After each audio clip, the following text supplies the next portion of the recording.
Welcome back to Rocket Talk. It is episode 31. My name is Connor. Joining me, as always, we have Johnny and Luke, and we are here to talk about nerdy type stuff and things that matter to us. Whoa! Today. Yeah, so let's kick things off with a quick bev check. And so I am drinking a Sweetwater Jack Herrer Harvest Ale 420 strain. So it's a local Atlanta brewery. It's the best. My beer smells like marijuana. Oh, so it has a nice dank smell to it. It's quite tasty. Dank. It's their new seasonal beer, and it is nice and folly. Nice. We don't condone drug use unless you guys wanna. I am drinking a white wine. It's called the Dry Greek, and it's and I never get this word right. Sauvignon Blanc, Sauvignon Blanc. Tasty. That's right. The second try was. And it's good. I've become a wine drinker now that I've been married, and I don't mind it one bit. I would love to become a wine drinker. I just don't know what wines I like, and I need to figure that out. I am currently drinking Mountain Dew, my favorite classic. Regular Mountain Dew or just regular Livewire, classic Voltage, Mountain Dew. Baja Blast, Pitch Black, I wish. Supernova, Revolution. Nope. Still drinking the original. Maybe if I read off some of the other ones, it'll turn into that. That's so we're just letting you guys know whatever you guys are drinking. Comment down below, and we'll react whether you guys have good taste or bad. Let's jump straight into the news. And there's been some huge news topics that have been breaking today, actually. Xbox to buy Bethesda and parent company ZeniMax Media, and people were not upset by this whatsoever. Yeah, so here's the thing. I'll take this one off to start it. So, yeah, Bethesda and their parent company is going to be bought by Microsoft, and so they're going to join Obsidian and Rare and all these other studios that are in the Xbox family. And people are upset because, does this mean that PlayStation's never going to get an Elder Scrolls or a Doom game ever again? No. Microsoft would be stupid if they bought if they bought Bethesda and then completely hoarded all of these games to themselves, because that's losing money. That's true too. But limiting Fallout and Elder Scrolls. I mean, the joke is, Skyrim is on every console, and it'll, we're gonna get a Skyrim port on the PS5 and the Xbox Series X, and I don't think this means the end of Bethesda games on non-Xbox platforms. I think this means that we're going to see the Xbox versions be the preferred version of these games, like it was in the 360 era. But this is not actually that bad of an idea, because it strengthens Microsoft's game studios even more, because now you throw in things like id Software, who makes like the Doom, the most recent Doom games have both been incredible. You have the new Wolfensteins, you have Elder Scrolls, you have Fallout, Dishonored, Prey. There's so many good games that are coming over to the Microsoft family, which then means now on Game Pass, all these people who have an Xbox have a ton of great games too. I think at worst we're gonna see maybe some new IPs, some games that we don't not any series we know about. Maybe some of those will be exclusive to Xbox. Maybe something like the Elder Scrolls 6 will have an exclusive Banjo-Kazooie skin or Master Chief skin or something like that only an Xbox Series X player is going to get. But it's not like we're going to see Fallout 5 be a Xbox exclusive. Maybe we see stuff where a online beta gets a couple, an extra week or a couple extra days on Xbox, like we see with the PlayStation with things like Call of Duty. But I really don't think this is going to be the end of the thing. I think this is actually a smart move by both sides. Oh, for sure. Now you have all these awesome games on Game Pass, and it seems like Xbox is now going to be in charge of some PlayStation exclusives. Not Xbox. Microsoft is going to be in charge of PlayStation exclusives. Deathloop's coming out. That's one of them. Complete creative control over this, or how does that work? So I bet what's going to happen is technically they're not supposed to be taking over until later into next year, because they got to go through all the legal stuff, get it approved, because there's a lot of stuff with antitrust laws that they got to go through, because this is eliminating a huge chunk of the competition. So this is going to have to get approved to make sure they can. It's just like whenever all these cell phone carriers buy each other up, it's gonna It's going to go through things, and so the plan is the formal purchase is going to take place in the second half of 2021.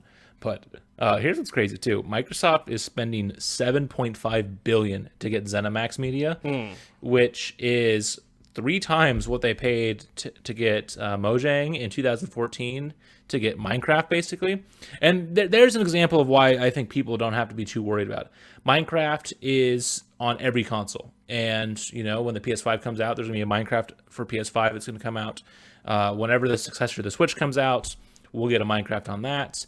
Obsidian is another studio that Microsoft owns, and The Outer Worlds, which was a pick for a lot of people's Game of the Year last year. That game is on PS4. That game's on Switch. So I think people don't have to get worried just yet. Now, if we do start seeing games like Doom being exclusive to Xbox, that is a problem. But we'll cross that bridge if we get there. But yeah, this is a good thing for everyone. But for these games like Deathloop, they're going to come out on PlayStation still. Maybe that means because Microsoft now owns it, they can put it on Xbox down the line. But the plans for games like Deathloop and the DLC for Doom Eternal and all these other stuff are still going to come out as initially planned. Maybe a slight tweak to things. Yes, and this sets up Xbox to be sitting pretty for the future, because now they might have some original content coming, like just exclusives to Xbox, and that's something that Xbox has been seriously lacking. And now they've just kind of set themselves up for the future, and that might be convincing. I'm not sure if it's going to convince PlayStation users to become Xbox users, but it's going to convince people that are kind of on the fence and don't have a console yet to become an Xbox user. Do you guys think maybe yes, maybe no? Yeah, I think so. I mean, like I said, like Doom and Wolfenstein, for what they mean to the video game landscape. I mean, we can talk about this if we ever want on a future episode or a mini, but the high score Netflix series, Doom was one of the big games they talked about, because like Doom is one of the most important video games of all time for what it meant for first-person shooters, 3D games, PC games. And so Doom 2016 was such a big success because of how it was like a modern take on the classic formula, and Doom Eternal got rave reviews as well. So having stuff like that, potentially having some sort of benefit to have it on the Xbox over the PlayStation or the Switch, is a big thing, and that could push some people over. This whole thing for me, I don't think necessarily that this is going to be anything bad, but because like I joked about earlier, the situation with Rare 15 plus years ago, I still have this kind of negative look at it, because they have proven that they've really screwed over Rare. And that's not just because of me and Banjo, but it's a lot of other series too, that they just neglected, and they had Rare working on Wii Sports ripoffs with Kinect Sports. Wii Sports ripoffs, basically, yeah, for so long, and so much so that the entire the biggest people in Rare left Microsoft to go form a new company, which then created Yooka-Laylee. But if they drive their own top people away, if they've done it before, I can't say that it's not going to happen again. I don't think it'll happen again, but it's happened once before, so I can't necessarily say I'll be surprised if something like that does happen. We got to expect the bad with the good, especially anytime a massive corporation buys up smaller corporations. Smaller big corporations. Corporations, yeah. I can't say small for this. I think that is a thing to worry about. I think the one thing that will help Bethesda, so they're not going to have a repeat situation that we saw with Rare, is the landscape that Microsoft is in compared to when they bought Rare. Because when they bought Rare, they were trying to make an impact for themselves in the console market, and we've seen the Xbox has had a pretty up and down life, and even even everything. And currently, I think they're in a good place with what Phil Spencer has done, because Phil Spencer, leading the Xbox division, he cares more about people just playing video games in general. That's why we're seeing Ori and the Blind Forest and Ori and whatever the other Ori game is coming to Switch and getting a collector's edition physical bundle that's coming out. And that's why we're seeing some of these Microsoft-owned games come out to other systems. Like we're holding out on it, but I do think we're getting a Banjo port to Nintendo at some point in the near future. I feel like it almost just has to, especially with how successful I'm sure Banjo was being added to Smash. That's, I mean, like, we had the thing when it was like, hey, go play, the Banjo remasters on the Xbox One. Like the type of things like the console wars and the all three companies hating each other. That thing is long gone now. Like they obviously want to be better than each other, but the whole idea that Microsoft is trying to do this to edge out Sony and Nintendo, and then they're gonna like tweak Bethesda so it's their own image. I don't think that's gonna happen, because I think Xbox has learned from their mistakes there, from what happened with Rare and just all the other blunders they've had. Yeah, but I think I could like be wrong. What you said is kind of it is how I feel, is that it's even though this is something that like where they proved to make a mistake in the past, the world right now as far as gaming goes is a lot more united than it was 15 years ago. And because of that, I don't think that they're going to really mess up, and I don't think they're going to, neglect their new like smaller big companies. But I still think that it is something to like can be concerned about, the potential of it going bad, but I don't think anything is really there. That I don't think that it's going to happen, but I'm still worried that it could. So, but that's all I have to say about it. Yeah. Console wars are stupid, and just enjoy games, guys. Let's move on to the next topic here. Nintendo is ending the production of the 3DS line after nearly 10 years on the market. I've never had a 3DS. Johnny, do you want to take the reins on this one? At first I was going to say like, oh, this is like really a bummer, because it means like it's the end of it's the end of the newest era of console or handheld gaming. But then I realized that like I don't really play my 3DS anymore. I haven't really gotten any games, and I did get a few games about 2 years ago, but before that it had been like 3 years. So I don't think I've regularly played my 3DS like regularly since 2015.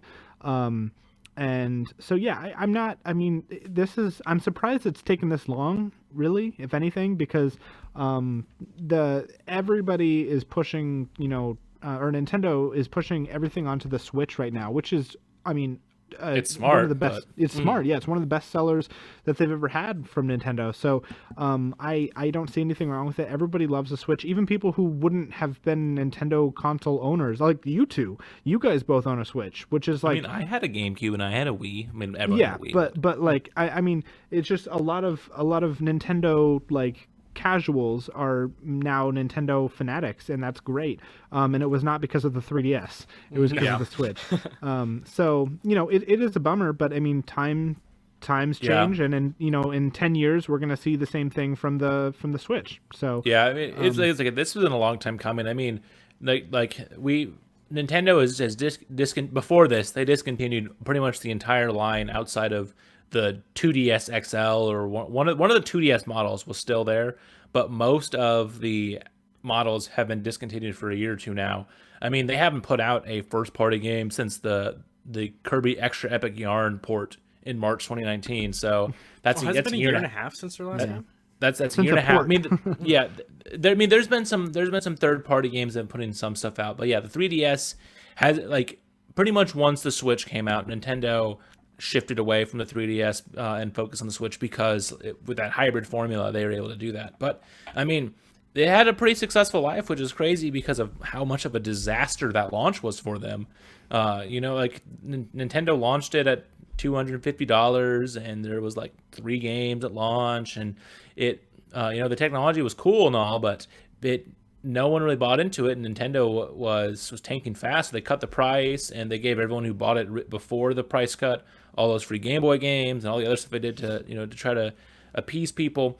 But it ended pretty strong. So the last sales numbers we got was the end of quarter 2. So as of June 30th, the system was just a hair under 76 million units. So that would be the 5th best-selling console of all time for Nintendo, under the DS at 154 million, the Game Boy Color combination at just a hair under 119 million, the Wii at 101 million, and then the Game Boy Advance at 81 million. So those are good consoles to be behind. Like it's the worst performing Nintendo handheld, but it still sold 76 million consoles. So like that's still a big thing, and Mario Kart 7 was still selling on it like until recently too. So like that's, there's some good games on there. As someone who didn't have a 3DS, I am bummed because there are a bunch of games that I wish I could have got to experience. It's one that now that they're discontinued, it's going to be harder and harder to find a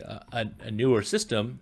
And then now too, because it's discontinued, all these prices are about to skyrocket. So it's crazy that the 3DS outlived the Vita. Actually, it barely outlived the Vita in terms of its official discontinuation, but it outlived the Vita despite the Vita being so much stronger. But Nintendo knows how to work the handheld market, and Nintendo had another successful console, even if it wasn't as successful as maybe they initially hoped. But what would you say your favorite memory would be with a 3DS, Johnny? Well, my first one that I ever got was Super Mario 3D Land. And I only played it, I think I only played it once when I first got it in the system. So that was a good one because that was like one of the first Mario games I'd played in a few years, because just there was a period where there wasn't just a lot of Mario. What are you talking about? There was all the new Super Mario Brothers games. Well, and those are fun, but those are typically like better with more people, and it was really hard to get enough people to come around and play them. But another one was Kid Icarus Uprising. That had the worst like controller setup that I've ever seen in the game, but the story was so good that I was willing to, like, I don't remember exactly what it was, but it was something like you had to use both hands on the DS, and you also had to tap the like thing at the same time. Yeah, I've heard a lot of horror stories about the cramps people were getting. It is insanely, like, you have to have 3 hands to play the game.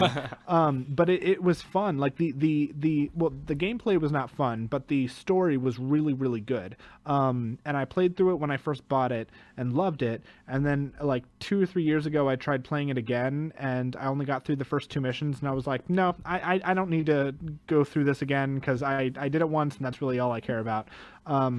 And then after that, I'd say Super Smash Bros. For the 3DS was good until they came out with the Wii U version, and then even more so when they came out with the Smash version. And then Majora's Mask and Ocarina of Time both got remastered for the 3DS, so that was great. I spent a lot of time on Mario Kart 7.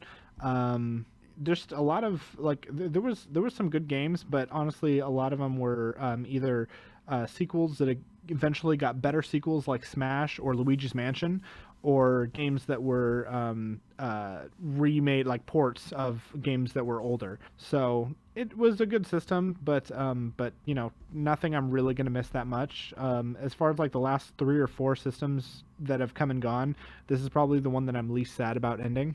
Okay. What about a favorite game? Like, you mentioned a bunch of them, but out of all those that you played, which would you say was your favorite? That's really hard. I would say, I don't know that I can necessarily pick a favorite, but I will say the one I was most excited about was Majora's Mask. Of course, it was a port, but I hadn't played Majora's Mask in forever until that point. I don't know. That one, maybe Mario Kart 7. I know I logged a lot of hours on Mario Kart 7, but yeah, I would say probably one of those 2. Nice. Well, it's a farewell and a salute to a handheld game, which Nintendo is great at. But I mean, we technically have a handheld right now with the Switch, so we can continue on with these fun memories with the Switch. And we'll move right along into our next story, which is still with Nintendo. And that's about what is coming to Nintendo Switch in like 2 days from this recording, and that's gonna be Donkey Kong Country 2: Diddy Kong's Quest, which is gonna be late September 2020's Nintendo Switch Online SNES and NES games. Why did I say SNES and then NES? I don't know. That's just a weird way to go about that. So since Donkey Kong Country 2 is the one we all care about most, I don't know if it is or not. Yeah. I don't know, man. Pictocross is pretty fun, and that game was a Japan exclusive, so that's cool. But no, Donkey Kong Country 2 coming is the big thing. I mean, like, that's... Oh, yeah. I mean, as Johnny put in the game, now the best Super Nintendo game of all time is available and with online co-op. So, like, this... I mean, when they announced Nintendo Switch was getting Super Nintendo online, like it was okay.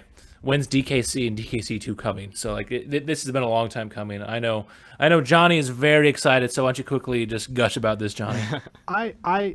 This is great because I mean, especially during quarantine, like I've gotten. I don't know if I've ever forced you to sit down and play with me, Luke, but I know I've gotten Connor and my friend Ian and my other friend Luke, and probably a few others, maybe even Court, I don't know, to play this game with me on the Super Nintendo. But now that it's going to be available for all three of us and all of our friends that have the Switch online for online co-op, it is perfect because it's, like I said, it's my favorite game. It's a lot of it's not just my favorite game on the Super Nintendo, but it's my favorite game of all time, and it's coming to the Switch, and now I can play with all of my friends and force people online to play with me. So I'm really looking forward to it. I play this game once a year, and but now that it's on the Switch, I'm probably gonna play it like every 3 months. And I'm super excited. Like I wish so badly I could experience it for the first time, but I'm happy enough that I get to experience it for the first time on the Switch. So it's a good time for us all. Having these kinds of titles coming to the Switch, do you guys think this is actually not forcing, like this is inspiring people to buy the Switch for specific games like this? I mean, now that they have access to the especially because, so I mean, trying to get it's the same thing with the Mario 3D All-Star support. Like, sure, it's like you can go and get these games for cheap, or you can get this and that, but trying to get these old systems, trying to get them to hook up to modern TV, to like all this, like it's such a nightmare. Like, because to track down a Super Nintendo, to track down Donkey Kong Country 2, to plug into your TV, to get all your settings tweaked so it looks like decent. Like, when all you have to do is put it into your Switch, and like, sure, you're not getting the full experience, but you can even there's the wireless Super Nintendo controllers Nintendo can get, or there's some good third-party options like 8-bit Do's version and all that. So like, you can, like, I have that SN30 Pro, which is like a Super Nintendo controller with the analog sticks. I could go play that and basically get the Super Nintendo experience of playing some of these games, but doing it on a modern TV or doing it on the go. Like, even with the Super Nintendo Classic, since that got discontinued so quickly, that's hard to find. And so the fact that, you just need a Switch and then a $20 a year subscription, and you can access some of the best games of all time, because you have all the Mario games. You have both DKC 1 and 2. You have, like, there's so many incredible games for a fraction of the price to get it than what it'd be to go out and buy some of them now. Exactly. I will say that there's a lot of people who are like purists that need their game on the original console, like no changes. And because there's no changes, at least for the first one, I'm guessing, I mean, there haven't been any changes for any game so far, that I've played Donkey Kong Country 1 on the Switch already, and I prefer it to the Super Nintendo. It's like Luke said, there's too many, I mean, I have the setup already, like, set up for the Super Nintendo on all my games and stuff, but still, like, I prefer it being on the Switch now, because I'm not going to go back if I don't have a reason to. That's not to say that I'm, like, never going to, like, play it on the Super Nintendo again, because the third Donkey Kong is still on the Super Nintendo, so maybe I'll do that. But either way, it's like there's so many, like, there's no downside to playing on the Switch now, even for purists who say, oh, it needs to be on the Super Nintendo. There's nothing different. So I personally, I guess I'm only speaking for myself, but personally, I think that this is going to be like the best way for everybody to play it, because there's and you can rewind if you mess up. Exactly. I mean, I don't mess up, but, you know. I mean, if anything, these purists should be happy that it's bringing these classic games to a new generation. It's keeping the soul of these games alive, and that's what matters the most. And this really, is awesome. What's up? Yeah, sorry to interrupt. But really, the only difference is the controller.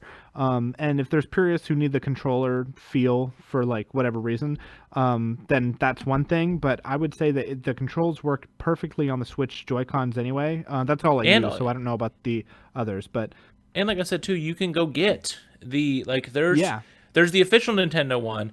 And there are, like, the 8-bit U controller. I rave about mine because I love mine. But, like, you can get one that is basically just a Bluetooth wireless Super Nintendo controller, not made by Nintendo. It's incredible. Like, if you really want to play it, just get the SN30, and you have basically a wireless Super Nintendo controller that you can use. And so, and it is easier because, like, yeah, sure, you can get DKC2 for roughly $30 online or at your local retro video game store, but it's you getting everything down. It's the same thing I said when we talked about Mario. Like, sure, some of these games are not that expensive, but having to track down or dig out your old Super Nintendo system, make sure you have all the components, and it's just easier if you have a Switch just to just plug it in. Yeah, someone like Johnny who already has it, it's like he can do it on both, and so that's nice. But yeah, people like Connor and I who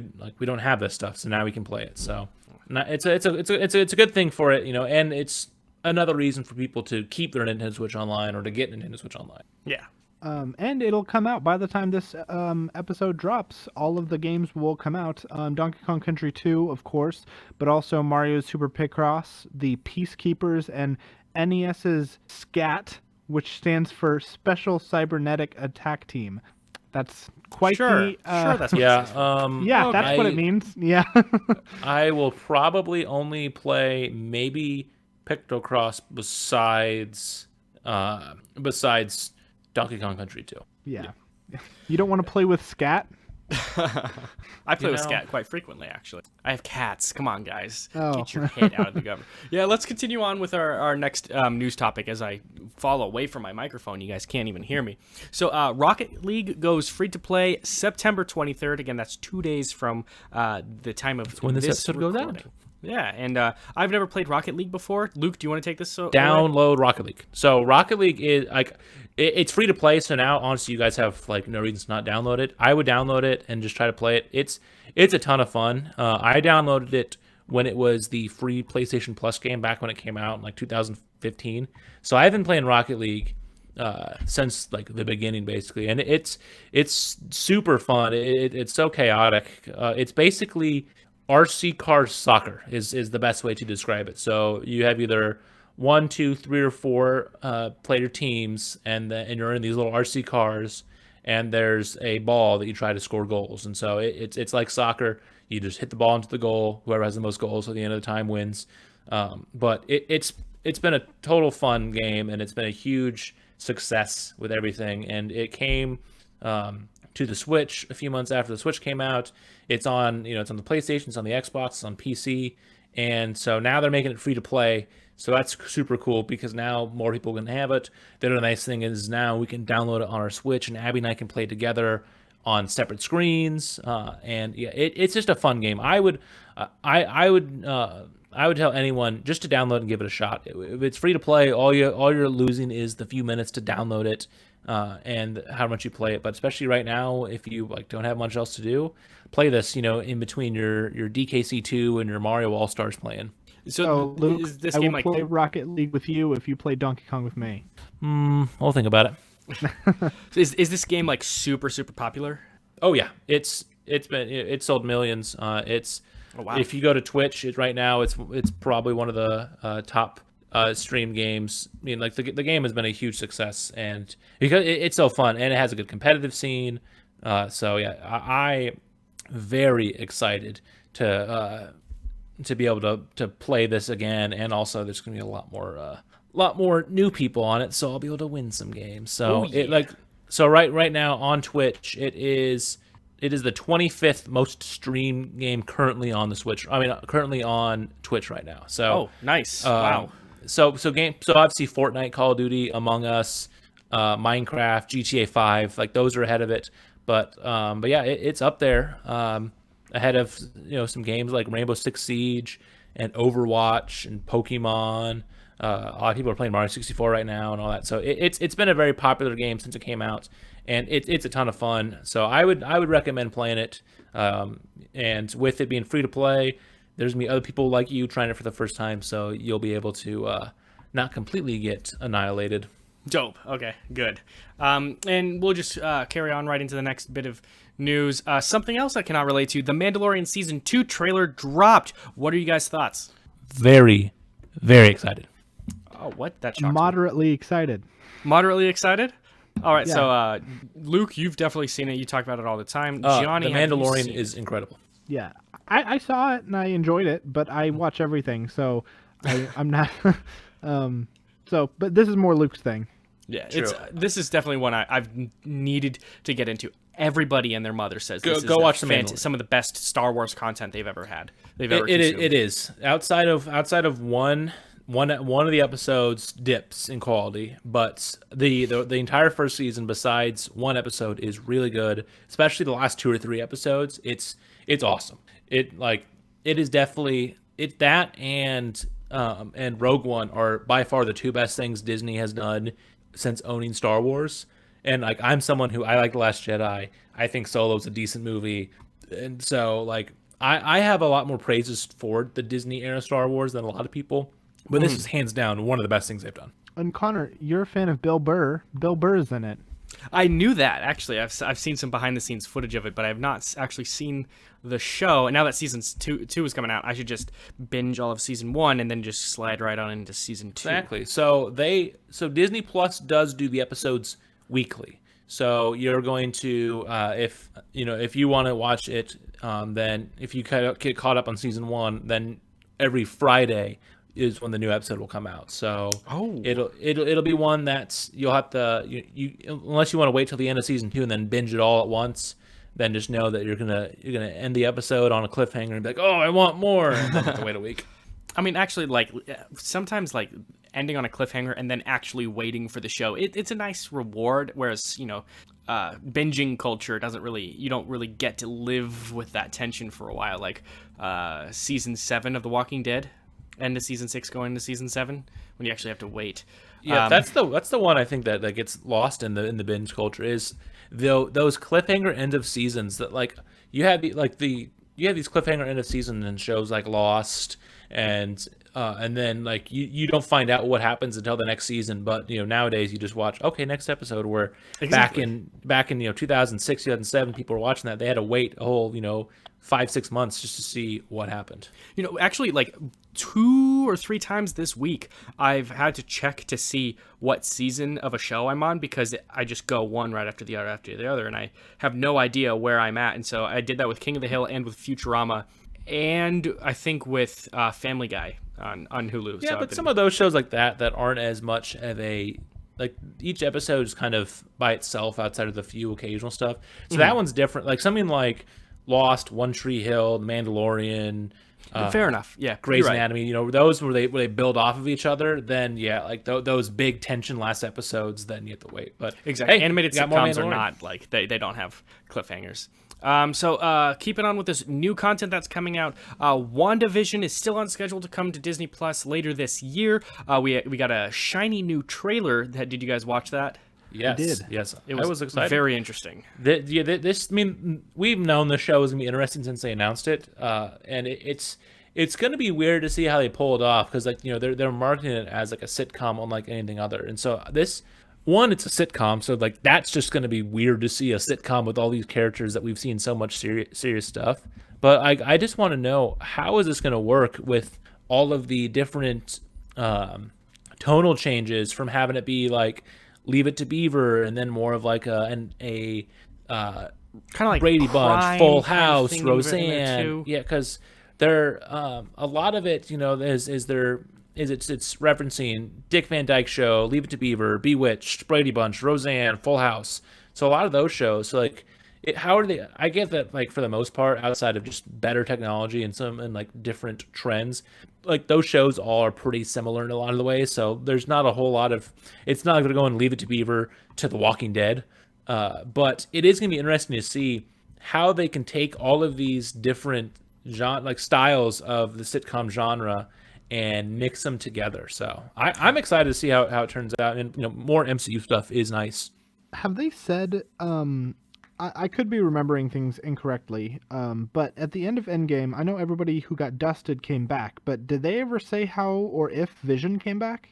No. So, Vision is, so as far as I know, Vision is dead, and so I don't know if this is like supposed to be like inside his like dead robot body, or if this is inside the Mind Stone, but I guess maybe if he is back, then they'll have to explain that as well. But yeah, as far as I know, he was dead. I want to say spoilers for Avengers Endgame, but I want to say Vision, and then Black Widow, and then Gamora, even though there's now two Gamora and Loki. Those are all like dead, and then the alternate dimension Gamora and Loki are alive, but like them and Heimdall, they're dead. And so unless they find a way to explain it that has Vision's alive, I thought it was always supposed to be this was what was going on in Vision's like mind during like after he died or something like that. But well, yeah, I guess we'll just have to wait and see. But it's supposed to come out in December, so that'll be nice because it got moved up because it's supposed to come out early next year. So I'm definitely looking forward to this. I mean, Paul Bettany himself in an interview said this is definitely the oddest of all Marvel endeavors so far. It's super avant-garde and weird. I don't think either of us, he and Elizabeth Olsen, could have expected to be going in this direction. I was talking to Johnny a few months ago, and I was telling him I'm actually kind of getting a little bit sick of superheroes. I'm kind of over it. Not that I'm never going to watch any superhero content ever again, but I was looking forward to them going in a different direction, and this is a completely about as different as you can go. Exactly. And so this is something I'm probably going to be sitting down and watching this whole thing, and yeah, I'm just looking forward to it. I don't know how many different ways to say the same thing. And it's nice too because they're gonna put in some different characters throughout the other MCU movies, like Monica Rambeau, who is the daughter of Carol Danvers' best friend. So the little girl that's in Captain Marvel, the adult version of her is going to be in the show. That's the black lady that was in there, Monica. Darcy Lewis, who was friends with Jane in Thor. She's back. Kat Dennings is back playing her, and then Jimmy Woo, who Randall Park played, the FBI agent from Ant-Man and the Wasp, who many of us also know as Asian Jim or King Jong-un in The Interview. He'll be back for his role as the FBI agent. So we're getting some familiar faces outside of Vision and Scarlet Witch as well. So that'll be nice. Oh yeah. Final thoughts before we move on into our main topic of the day. I am excited for this as well. Yeah, I'm looking forward to it. I don't know if they're releasing it episode by episode or all at once. They will be episode. Oh, okay. Well, I was going to say I'd binge it all at once, but now I'm going to say I'll binge it the day each episode comes out because I'm looking forward to it. Oh, yeah. Well, I guess you could wait for all of them to come out, but I'm not going to do that. Yeah, no thanks.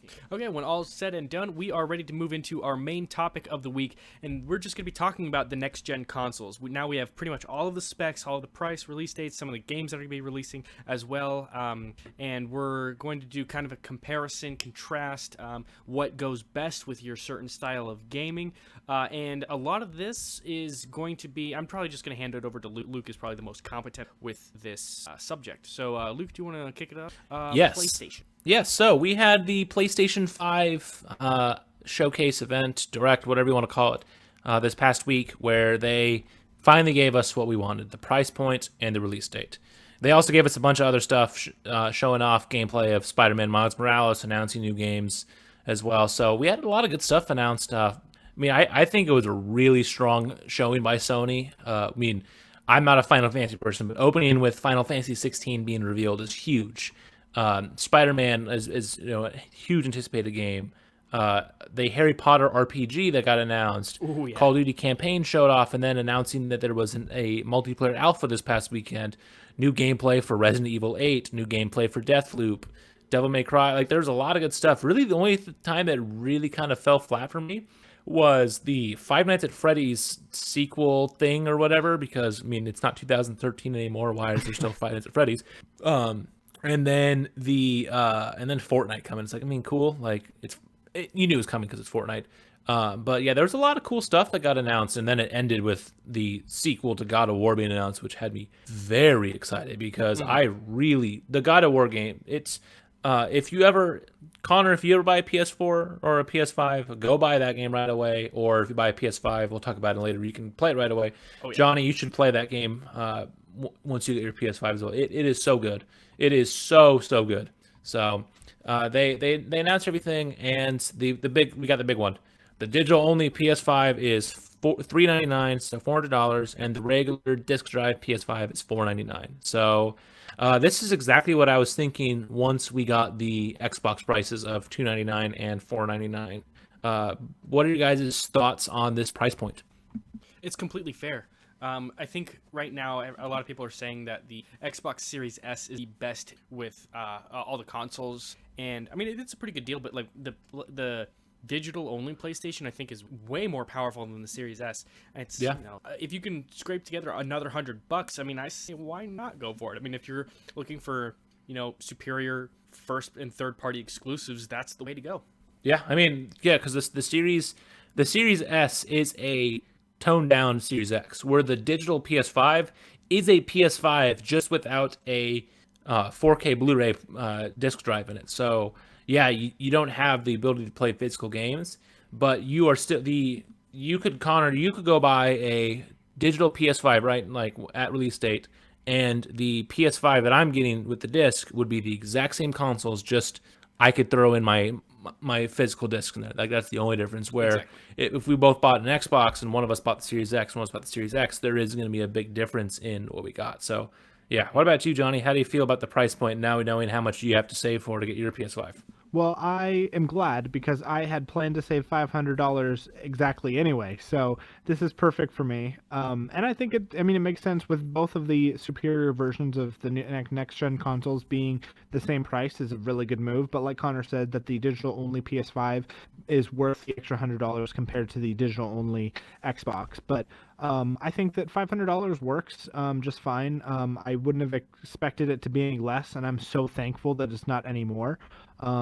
And yeah, so like I said, I'm ready. If they have any extras that are left for me, then I would certainly love to buy one. But yeah, we need to talk about that pre-order fiasco in a second. But before we do move on to that, and then kind of just going over the two consoles and which ones are we think would be best for the different gamers. How would you guys rate this presentation as a whole, and then what was something that stood out the most to you? So, like I already said, I think this was an incredible presentation. God of War, I think, just even though I knew it was probably coming, I was just happy that we finally got it. So, what about you guys? How did you think this went? It was awesome. I was not able to watch it live. Unfortunately, I had to work, but I went and skipped through blah. And based on titles alone, this was an 11 out of 10. Titles alone. This was incredible. Spider-Man, of course, Final Fantasy 16. I mean, you already named them. This was awesome. Every PlayStation user probably creamed their pants. Yeah, I was in a group chat. I went to a group chat with Ryan, who was on The Last of Us Mini, and then Blake, our friend Blake. And the only time where where all of us really agreed it was kind of a lull was the Devil May Cry, Oddworld, Five Nights at Freddy run through, because as good as Devil May Cry 5 might be, it's another port of a game from last gen. It's okay, like cool, it's gonna be better, whatever. Oddworld, like we're designing the Oddworld series. I'm sure people were excited about that, and then I already bagged on Five Nights at Freddy's. But like outside of that, and then Fortnite, because it's like whatever. Like there was so many good things, and like there were so many things that pleased everyone too. I feel like you had shooters, you had action adventures, you had RPGs. You didn't have puzzle games and sports games, but like in racing, but you had basically everything else. Johnny? Yeah, I think that it was a great presentation. There was a lot that I didn't know about, but a lot of the bigger games that Luke mentioned earlier are the games that I had to write down on my list. And as they were releasing more games, I was getting excited, but also getting nervous because I was like, man, this is all stuff I have to buy now. And Yeah. I saved for the console, but I didn't save for the games that are going to be coming out. So don't worry, Christmas and birthday, man. Yeah. So if you guys have any extra money and you want to send me some games, go right ahead. Well, luckily, there's a thing we'll talk about when we get into the debate with the PlayStation Plus collection that'll get you some games there. But yeah, I'm buying Call of Duty right away, and that's it. I'm going to, and then I'll try to get Spider-Man for Christmas, and I'll eventually down the line I'll try to get other things, but I'm gonna get Call of Duty. I'm gonna play games like Crash Bandicoot and The Last of Us on my PS5, so I get the PS4 Pro upgrades that I missed out on since I have the regular PS4. But yeah, so you're not getting Crash 4 on the PS4? I am. But I'm saying I'm going to play it again. I'm going to play them again on because the PS5 has PS4 backwards compatibility. Gotcha. Since it's more powerful than the PS4 Pro, you'll get all the Pro enhancements that I wouldn't be able to get because I just have a base PS4. So Gotcha. But yeah, before we go on to the debate of the consoles, we have to talk about this pre-order fiasco that happened with the PlayStation. So so during the conference, Sony didn't say anything about when pre-orders went up. Microsoft was nice, and when they officially announced the Xbox, they said, okay, the Xbox Series X comes out November 10th. It's going to be $500. Pre-orders go up on September 22nd, which is the day after recording. The day this episode goes live, when the Xbox pre-orders have already happened. And so, like, we knew, okay, we didn't know the time, but okay, whatever. So then Jeff Keighley tweeted, according to Sony, the pre-orders will go up tomorrow, meaning the day after the recording, so last Thursday. And then Walmart was just like, sup?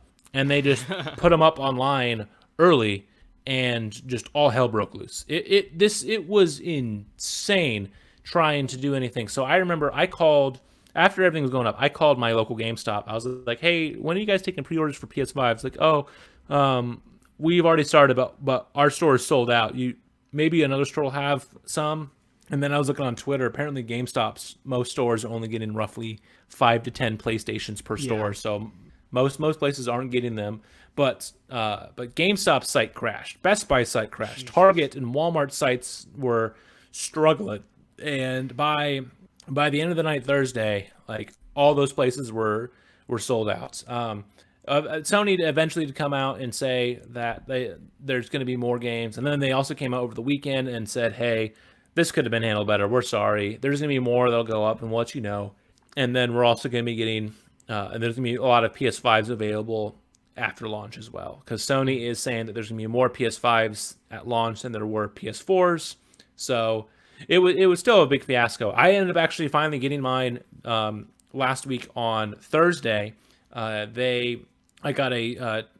saw on Twitter, Charlie Into, a Call of Duty news site, tweeted out, hey, Target has them up again. So I went and pre-ordered right away, and I got my PS5. So it's pre-ordered. My card, I thought I was getting charged right there, but Target actually charges you when it ships. So my card will be charged $500 plus tax in November, and I am excited because now I officially have the PlayStation, and I'll be pre-ordering Call of Duty soon, and that comes out the day after the PlayStation comes out. So I have a PS5 game right away now too. So do you think that with everybody buying them right away, do you think that, so is PlayStation going to send them out in waves? Are they going to like send, like, oh, they did it a few days ago, and they might do it in a few more weeks, and then a few weeks after that, because everyone's going to take everything right away? Or do you think they're just going to do one more wave and then wait until release? They said that they're going to, over the coming weeks, so I wouldn't be surprised if they do a couple waves, like, okay, we're going to release another 10,000 to split up to these stores now, and then next Friday we'll do that. And because they want it to people to buy it, so they're gonna do as best they can to get it out there. But it was still just a crazy few hours post the PlayStation reveal with all that. So all in all, how many hours do you think? Or not hours. How much time do you it took from when you heard to when you finally got your play? Oh, so from when we got the price to when I pre-ordered it? Is that what you're asking?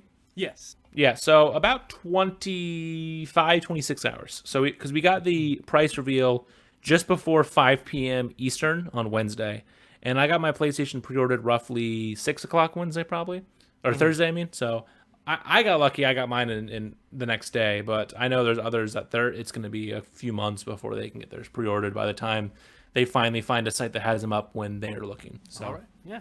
But now that was now we can move into debating the console. So we'll go over the specs, some of the software accessories, and then determine what the winner is for the different categories. Luckily in the modern console wars, there's winners, but honestly, both of these are winners for a lot of people. So when it comes to the specs, I mean, both these consoles are insanely powerful. They're custom PCs in a box that you plug into your TV, basically. And so, like, when you look at the comparisons, I can't tell you what the difference of having more teraflops or having a higher gigahertz GPU number, or the CPU doing this or that, like your clock speeds and all. I can't tell you how that will make stuff more powerful, but when you look at the stuff, they're pretty similar. But the Xbox has more teraflops, or it'll have a better read rate for its GPU or this or that.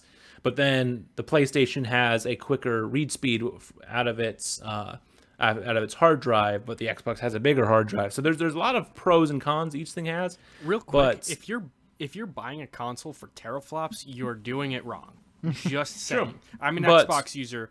12 teraflops on the Xbox Series X. It's more than PlayStation. You don't buy that. Sorry, you keep going. Yeah. So, but it's one of those that it's not like the difference between the it's not like a couple generations ago when they were comparable, but the Xbox 360 and the PS3 were vastly different hardwares, and then there was the Wii just way off on its own. I mean, we're still getting that with the Switch, just way off on its own, but it was a vastly different with what we had 2 generations ago, where now these are essentially the same things. Yeah, sure, the Xbox is a little more powerful. Yeah, the PlayStation's a little quicker, but the hardware is roughly the same. So really, it'll come down with the main consoles. Strictly hardware, it'll come down to preference, because if you're just looking at hardware, it's kind of a wash. But both are featuring cheaper options to save money with the PlayStation 5 Digital Edition and the Xbox Series S.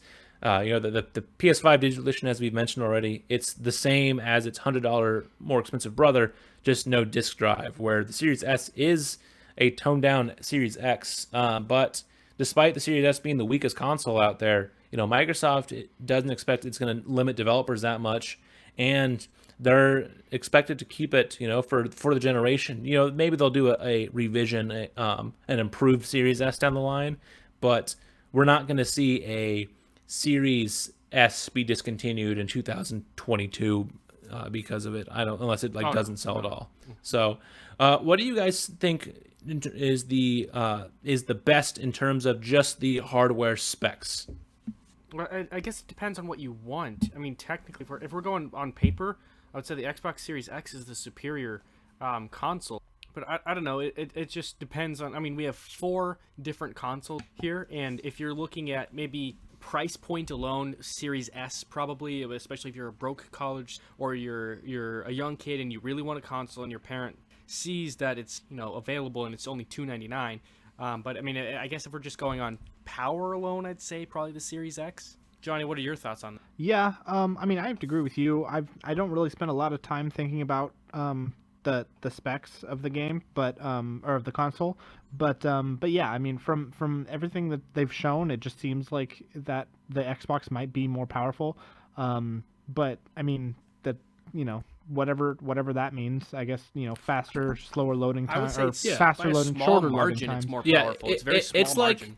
It's like the difference we had in the PS2, GameCube, Xbox generation, where those 3, the GameCube was the more powerful one out of the 3, but it was so marginal compared to everything else that we never got to fully see it. It wasn't like the difference like we saw. Like the biggest difference we really had was the PS3, Xbox, and Wii generation, where it was a night and day difference between the 3 consoles, even with the 360 and PS3 being semi-close.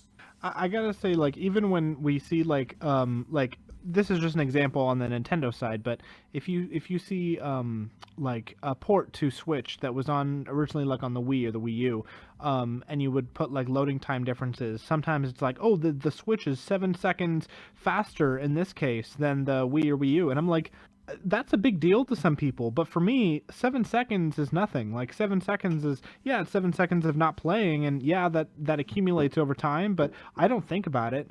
And so, I mean, specs, whatever's, more powerful, that's great, and I'm really glad that sells some people, but for me, I I simply could not care any less. I guess it depends on what game you're playing too. Some games take forever to download, forever to play, and I mean, I can't remember what the numbers are for PlayStation. They may have announced or not, but Series X did a comparison with the Xbox One, and it's 40% faster loading times, I think, on average. And that's been one of the biggest things since the PS5 was getting first revealed. The thing they were always showing the press and always talking about is they took Spider-Man. They took the 2018 Marvel Spider-Man game by Insomniac, and on the PS4 Pro, the fast travel system, so you can go from one area of New York to the other. You when you do it to load, you ride the subway as Spider-Man. So it's funny because you're in your suit and you're just like sitting there on your phone while there's just like other New Yorkers like in their own thing. And so with that, it takes only about 10 seconds to load, and which is super quick to go from this right by the Statue of Liberty to to the other side of Manhattan or whatever. And like it's cool and all, but then they showed it with the PS5 and with the custom SSD they have. You can go from one area of the map to the other in like 2 seconds. You don't even get the full animation of him riding the subway because it's that fast. And stuff like the download and upload speeds on both these consoles are going to be so much quicker, especially with them using solid state drives over hard disk drives. The specs, like I said when I was introducing it, like really this is a wash. There's really nothing that you can it's going to come down to what do you prefer? Do you prefer an Xbox or a PlayStation in terms of the other things that we'll get to with the software, the services, and all that? But just strictly hardware, you can't go wrong either. Even with the cheaper Series S and the digital PlayStation 5. Yeah, the PS5 digital is better than the Series S, but the Series S is cheaper.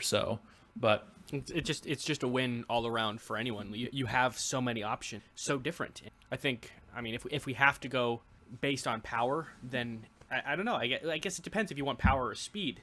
There's different Series X power PlayStation, and people have their preferences. So. Yeah, you can't go wrong with that one. So kind of a tie there, I guess. So now we can move on into software. So as of a couple days ago, the PS5 is set to launch with 8 games on launch day, with 5 being PlayStation exclusive, including Spider-Man, the Astrobot Mission, or I can't remember the name right now of that game, but that's going to be installed on PlayStation. Oh, Astro's Playroom, my bad.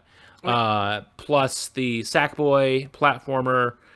So there's going to be 5 PlayStation games, and then there's Assassin's Creed and a couple others as well. Plus, while we either have release dates right after, like Call of Duty comes out the day after the PS5 comes out. So Call of Duty comes out on a Friday, PlayStation comes out on Thursday. So that's basically a launch title. And other games like the Avengers game that just came out, Madden 21, NBA 2K21, those games, we don't have their official next-gen release dates yet, but we can assume that they're going to come out day one or within that first 2 weeks. So we have, as of right now, we have about 8 games coming with 5 PlayStation exclusives. So that's nice. So you have that, where Xbox, the last number I saw was 10 confirmed so far, plus Call of Duty Madden launching around the same time. But Gears Tactics and a enhanced version of Forza are the only exclusives coming out for the Xbox Series S and Series X day one. So they are definitely hurting with that Halo Infinite delay. Just on brand new games, including ports of it, what are your guys' thoughts then on what your launch lineup is looking right now? And we're not talking about any backwards compatibility, anything else, just brand new Xbox Series X, PS5 games. They both have strong launch titles. If you're going off exclusives alone, PlayStation is always dominated in that category. I think it's showing that PlayStation, their model is definitely push exclusives. Exclusives are these are the types of gamers that really lean towards us, and we lean towards. And then you're seeing with the launch titles with Xbox, they're definitely pushing games as a service, and so it's going to show in their exclusives. It's not a lot. I mean, that being said, I mean, you're still getting interesting game titles. I mean, Halo's delaying. That's kind of a punch in the mouth for them. Yeah, because especially that would be because we've been saying Halo was gonna sell consoles, and so a couple more have been added to it. But yeah, right now the PS5 confirmed launch games is Assassin's Creed Valhalla, Astro's Playroom, Demon Souls, Destruction All Stars, Devil May Cry 5 Special Edition, Fortnite, Godfall, Marvel Spider-Man Miles Morales, which also include a PS5 remaster of Marvel Spider-Man, Observer System Redux, and then Sackboy: A Big Adventure. Plus, I guess I mentioned too, there's a bunch of games that are coming around launch time with Black Ops Cold War and Madden, Avengers, 2K, maybe that weird Bug Snacks game and all that. What about you, Johnny? What are you thinking about the launch titles for the two consoles? Who do you think has the advantage here? I mean, I gotta give it to PS5. I love that Assassin's Creed is coming out. That they're making another one. Might be my first. Sackboy: A Big Adventure is like the Sackboy version of Super Mario 3D World, which is going to be super cool.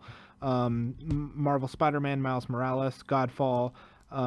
Those games look great. And then Ratchet and Clank is going to be sometime around launch, which is good. I don't know if you were including those, but Ratchet and Clank, of course, have talked about how much I'm excited about that. Avengers, Call of Duty Black Ops is going to be one that I'm also going to get into that series, hopefully, with this game. And then Bug Snacks can go fall in a hole. Yeah, so yeah, it's and yeah, for first party wise, I there's no doubt PlayStation wins here because on top of it, the Forza game is a port, which yeah, sure, like one of the PS5 launch games is the Devil May Cry port. And like Fortnite's a PS5 launch title and it'll be an Xbox launch title, but when one of your big Xbox games is a port, it's probably not a good thing. And then the Gears Tactics is a turn-based strategy game based off of the Gears series. It's a spin-off. So like we're not even one is Everwild, and we don't even fucking know what that is. They don't even fucking know what that is. Well, I'm talking about too, just like what's coming out like day one too. Yeah, Everwild's like not coming out for like 3 years. I know, but it was just one of the games on the list, and I was just like, we don't even know what the fuck that is. Exactly. It's like we're not getting Halo, and so the big launch is either a port of a racing game or a turn-based spin-off of Gears, not even a remaster port of the most recent Gears, just it's been an easy joke to bash on Xbox for their first party exclusives for a while now, but like it's just like, come on guys. And I get the pandemic has thrown a wrench into things like Halo were supposed to come out, and there's probably more as well that were delayed, but it's still a little bit on the sad side, I think, for an Xbox person when you're looking at the fact that like there's some incredible PlayStation launch games as well. So, but both consoles are launching out of the box with backwards compatibility, which will be the first time that a console has launched with backwards compatibility since the Wii U, because the PS4 didn't have it, the Xbox One didn't have it until down the line, and so this will be the first time that the PlayStation has launched with backwards compatibility since the PS3 came out, and the first time since the 360 for the Xbox on day one. The PS5 will play virtually all PS4 titles at launch. Sony came out and said 99% of all titles will work, so we don't know what ones are going to struggle, but a couple might have some issues here and there just because of the different hardware. But that long rumor we've had for the past year of PS1, PS2, and PS3 backwards compatibility has finally been proven to be false, sadly.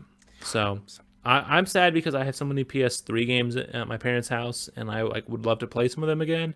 But oh well. I was doing the cancerous reading IGN Facebook comments, and I was seeing a lot of PlayStation are saying nobody wants old PlayStation. We don't even need PlayStation 4 game. We just want to have the new games. And I just couldn't help but sideline. What are you talking about? Who doesn't want to have their favorite, childhood games on their new console ready to play at any time? Exactly. Like I think video games has been like video games has been a hard medium to archive properly.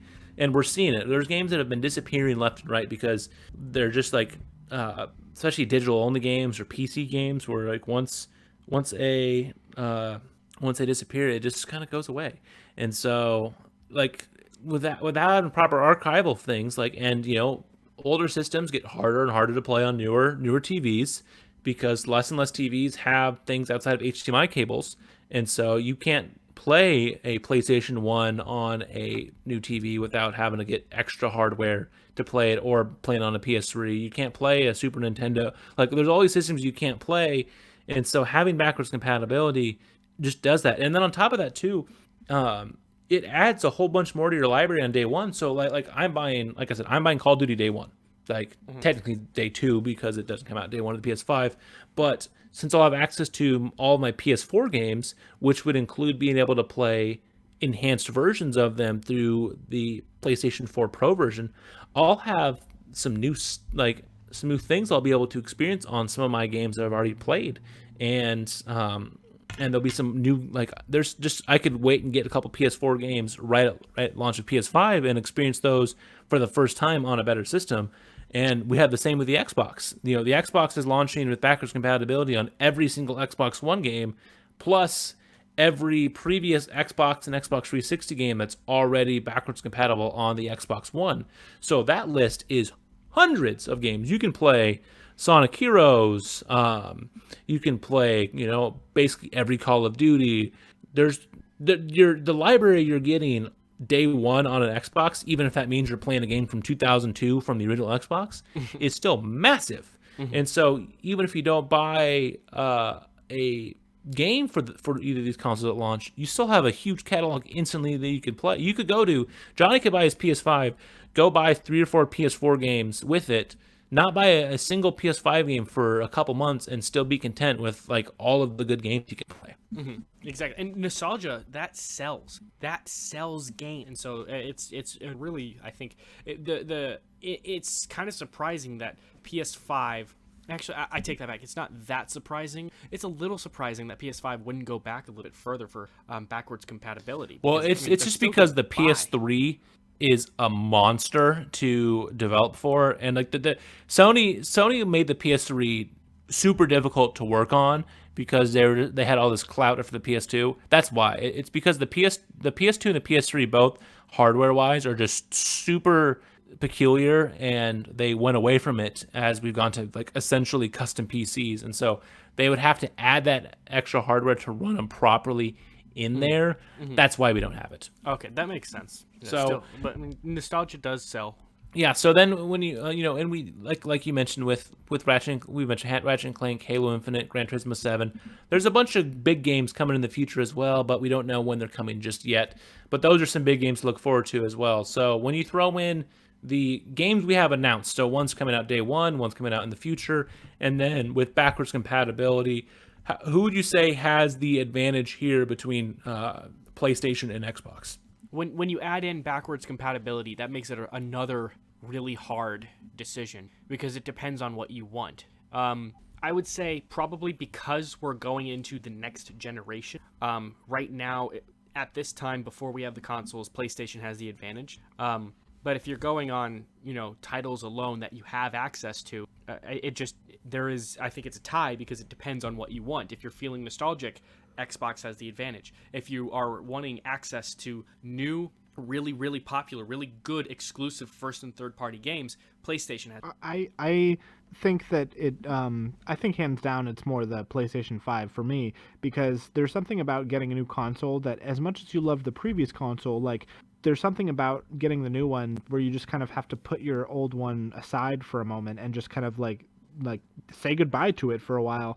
But with the PlayStation, you might be doing that, but at least you can still keep your PlayStation 4 games around, and that is so big because it can feel a lot less like a new system, or at least it doesn't feel like you're getting rid of anything because you can still play all of the old games. And so you might have, the games might look even better, and you're obviously getting a bunch of new games and new new elements to the PlayStation 5 that the PS4 didn't have, but there's something about not having to say goodbye to all the old games that you had by plugging in your new console, that just that much further pushes the PlayStation 5 ahead of the Xbox, because I haven't had that since, like Luke said, since the Wii U, where I got to keep my Wii games around. But when the Switch came out, even though the Wii U was a bit of a disappointment, I was still a little bummed that I was going to have to basically say goodbye to my Wii U games and hook in my Switch in place of my Wii U. So for those that have a PS4 already, getting the PS5, I say you are blessed, because that is a great that's a great thing to have. Yeah, especially because, I mean, like, we had that where everyone was like, oh, well, Microsoft is getting the advantage because you can use the Series X controller.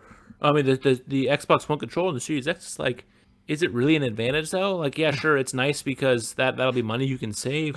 But also, you're buying a new console. Like, as great as it is to have this right away, people aren't buying a PS5 to play PS4 games. Like, Right. someone like Johnny, who doesn't have a PS4, would be doing that. But, like, I'm not buying a PS5 to play The Last of Us 2 again. I'm buying a PS5 to get the PS5. And then a benefit is I can play The Last of Us Part 2 better than what I did on my day one PS4.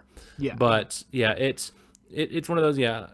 It's another one, though, where I think, like, this is another one where preference does come to a thing. And, yeah, when you do throw in the backwards compatibility and how much you have with the Xbox, as long as that is a selling point for you too, that's a huge thing. But yeah, I think PS5 slightly edges out that, but the Xbox having just the massive backwards compatibility has it a lot closer than what it is based off of just the new games coming out launch. So we can then move on into services with it as well.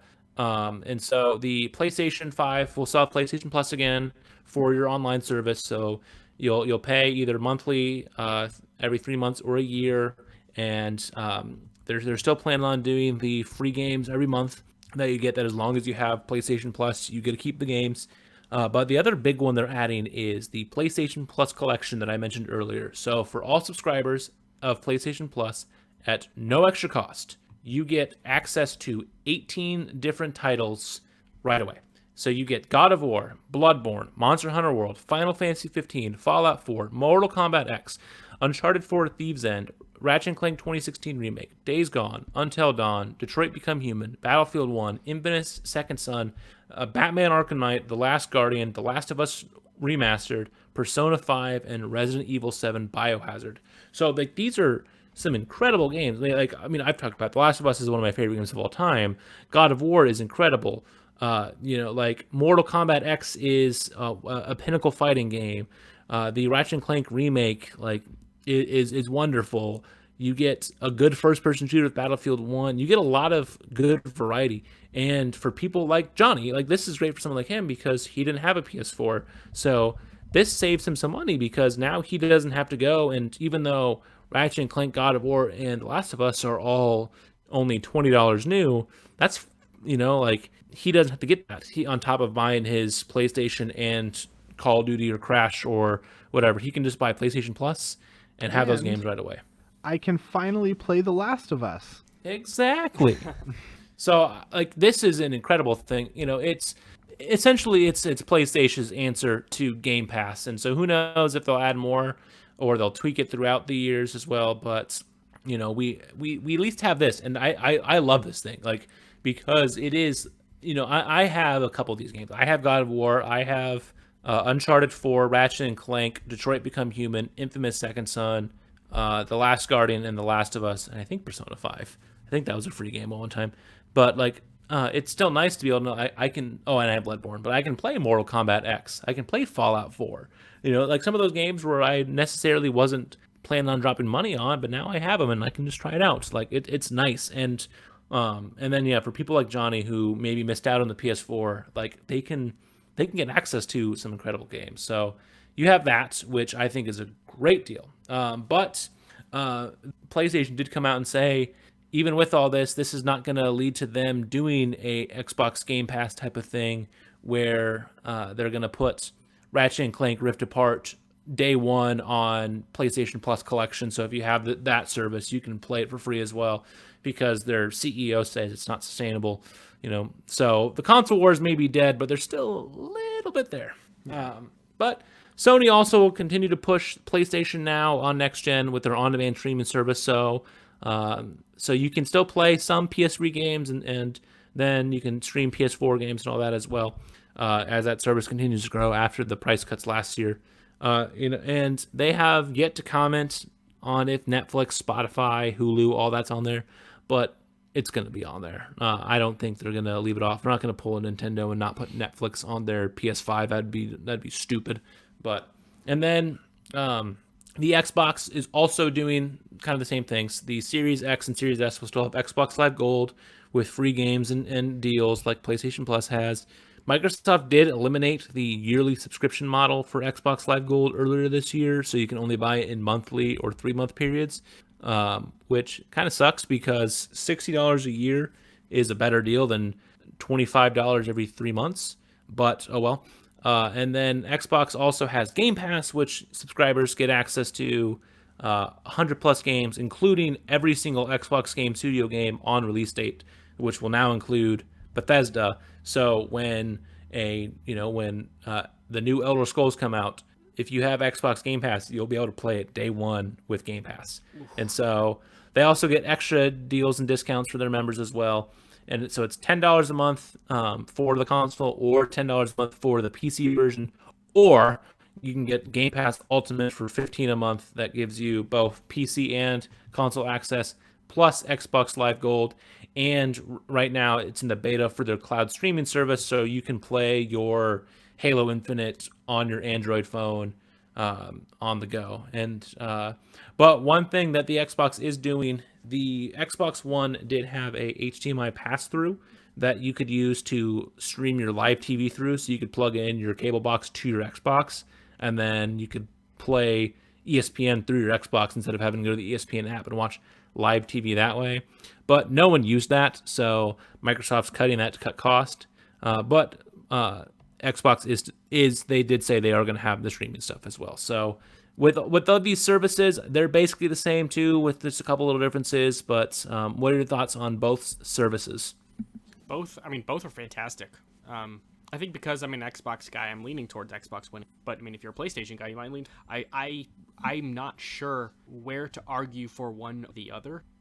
So I guess I'm not really sure at all. Well, Johnny, do you have any? Not exactly. I think that it's a great system to have, or a great subscription to have if you're an Xbox owner. But I don't put a lot of thought into it just because I guess I've been so deadlocked on the PS5. But I don't know. It seems like Xbox has done a lot of good in the past, and I'm hoping that it continues on with this one. But I don't know. With the games that are coming out on PS5 in comparison, it just looks like it's not gonna. It can't equate. But that's just my personal opinion. It's Xbox's whole model has been pushing games as a service. This is what they're really, really relying on, is to get people to come over to the Xbox side, is getting subscription service, and then you have access to the library of the few Xbox exclusives, more to come in the future now with these recent purchases. And then I don't know. Also, gaming mobily. That's another thing that they're really trying to push, is gaming on your phone or your tablet or whatever, and that you don't have to be constrained to just one console. Yeah. I think I'm also leaning towards the Xbox on this one, just because of how good of a deal Game Pass is, even with the lack of quality and consistent Xbox exclusives. The fact that you were able to get them day one. Flight Simulator just came out with it, and haha, Flight Simulator ever, but that game is gorgeous, and people who have Game Pass on the PC have it right away, or have Game Pass Ultimate, instantly could play one of the prettiest games ever. And that's a nice thing. You don't have to go. You can try some of these things. And then they announced recently that Game Pass is getting EA access. So that means that if you have Xbox Game Pass, you have the ability to try the new Madden game at no extra cost when it comes out. You don't have to go out and drop $60 and find out that Madden 21 is garbage. That is a nice thing to know. The PlayStation Plus collection's a nice step in the right direction for PlayStation, and just on terms of their online offerings, you get the same things and you get some good games. But yeah, I think with Game Pass, Microsoft edges them out in this one. So kind of wrapping up, why should someone buy, a PS5 over an Xbox, would you say right now? What are some of the big things you guys would say outside of, the biggest one is exclusives. But what are some of the things that you would say that someone should buy a PS5 over a Series X? I put this down on here. I listed some things for Xbox or PlayStation or Xbox. The first and third party exclusives is the number one most consistent brought up thing. Outside of that, virtual reality. Virtual reality on the PlayStation, I think, is the best deal. It's the cheapest option out of all virtual reality options out there. I don't really get into it. That's if you want that kind of experience, PlayStation is can't be beat. There's some backwards compatibility. I think, PlayStation Now, like you had said, is a step in the right direction. Unfortunately, if they don't think it's very sustainable, might not be there for a very long time. But while you've got it, it's a great deal. It's fantastic. I could not say yes or no to it being comparable or even competitive with Game Pass. Maybe yes. Yeah, because they're different things. They're yeah, very so different. it's yeah. Yeah, because Game Pass is all about the games right away. Where PlayStation Now, it's like, hey, I can go play Sonic Adventure 2 again on my PS4. Mm-hmm. Exactly. And the last thing I put on, I wouldn't have thought about if it wasn't brought up to me before, and I had a conversation with a coworker who's an acquaintance of mine at Cooley. An enormous user base, huge. Everyone and their mother has a PlayStation. What are the numbers on PlayStation 4, Luke? Do you know that off the top of your head? The last time that we got updated at the end of June, the PlayStation was about 112 million units, and we haven't gotten official numbers from Microsoft since the end of 2013. But last time we knew they were around, I want to say 50-ish million. Mm-hmm. So we haven't gotten official numbers since the end of 2013. But yeah, the PlayStation sold more than double over the Xbox One. And I have to say that is an advantage. You're more likely to have more friends that own a PlayStation and can share in that experience with you. And 50 million for Xbox, that is an enormous number. So what does 111, 112 sound like? And I think that is also an advantage. Might not be much of an advantage. It's an advantage. More people to share that experience. That is a lot of great reasons to get a PlayStation. Yeah. Are there anything else you'd add to that, Johnny, on reasons that you think someone should be getting a PS5 over a Xbox Series X? A lot of what Connor said is true. I think that first the games, just for me personally, they just seem like they're better for launch games. And then backwards compatibility is a huge selling point. Not necessarily for me, but because I don't have a PS4, but it would be. And I'm certain that it's a very big selling point for a lot of PS4 owners. As far as the subscription services, I think that it is better in quality of games, but might lack in quantity of games compared to the Xbox. Or not might, it does. But I would argue that the games that they have are better than the Xbox is offering with the Game Pass, even though it's not nearly as much. So nice. And then what would you? So then flipping it. What were some reasons why someone should be buying a Xbox Series X over a PS5? I mean, I don't know how this is going to sound from an Xbox owner. I'm an Xbox owner arguing why someone would buy a PlayStation, and I think because it's an awesome machine, and so it's going to sound a little, you're already biased. It's the most powerful console on the market. And it's a small margin, but there are some computer techno nerds out there that care about that. And if you care about that, then the Xbox is right up your alley. Xbox Game Pass, Project xCloud, I think are superior services in terms of PlayStation Plus. I've never used any sort of Xbox a subscription service nor PlayStation, so I can't tell you by how much of a margin that is. From what I've read on the internet, it's a lot, but I mean, I guess that would depend on who you talk to as well. Backwards compatibility out the wazoo, that is a huge selling point for a lot of people that want to, like I had said earlier, like nostalgia sells. And that right there it's very superior in that aspect. It just secured a bunch of awesome games and future exclusives with its purchase of Bethesda and the name of the other one I'm lacking. Yeah, but I mean Bethesda basically, and their parent company. I would agree with a lot of that. The other things I would add, one of the big ones is I forgot to mention it, but Sony did announce that some of the upcoming PS5 games, they are going to put ports on the PS4. Spider-Man Miles Morales, Sackboy: Big Adventure, and Horizon Forbidden West. Those will all get PS4 ports as well, which kind of is going back on what Sony said about moving forward.